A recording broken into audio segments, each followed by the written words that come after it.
standard ballads accompanied by strings, the audience grew.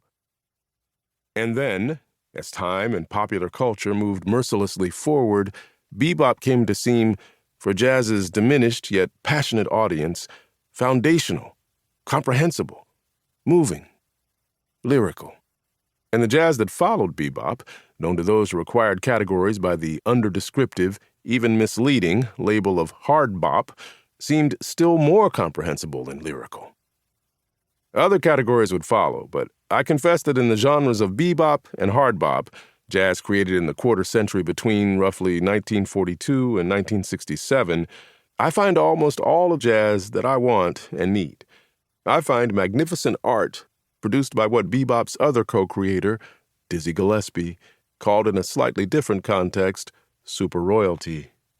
Magnificent men, mostly men and mostly black, of supreme gifts and regal mien, creating masterpiece after masterpiece.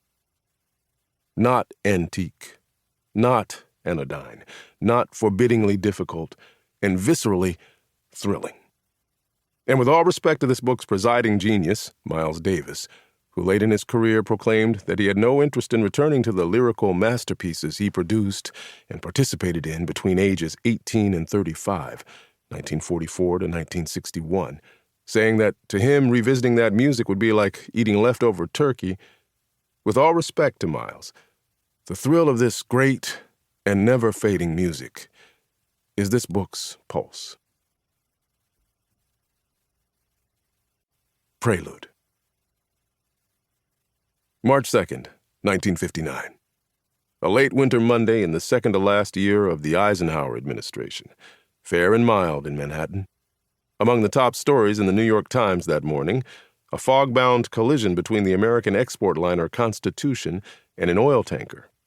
The commuter crisis, caused by ever-rising automobile use in the metropolitan area. Tensions between white colonials and black natives in East Africa. This last article quotes a British banker alleging the vast unreadiness of the great majority of Africans for self-government. An older, staider world. On the first page of the second section, a story by the young reporter Gay Talese about crazy couple clubs, groups of jaded suburbanites seeking unusual amusements in the city, visits to yoga clubs, night court, Bowery restaurants. And deeper into the section, on what was still called the theaters page, a review, glowing, by the paper's jazz critic, John S. Wilson, of a Thelonious Monk concert at Town Hall. He has carried apparent uncertainty to a high and refined art, Wilson wrote. He makes each performance a fresh and provocative experience. Buried in the back pages amid the shipping news and weather, a short item about the death by heroin overdose in the Women's House of Detention, to which she had been remanded after her arrest for drug possession, of one Rosalind Owens, age 30, of 2492 8th Avenue in Harlem. An anonymous, presumably African-American woman, a person of no consequence to the readers of the New York Times, although 4 months later in this jazz-momentous year, another African-American woman, born Eleanora Fagan, but known to the world as Billie Holiday, who suffered from the same disease as Rosalind Owens, would die at age 44, handcuffed to her bed in Harlem Hospital.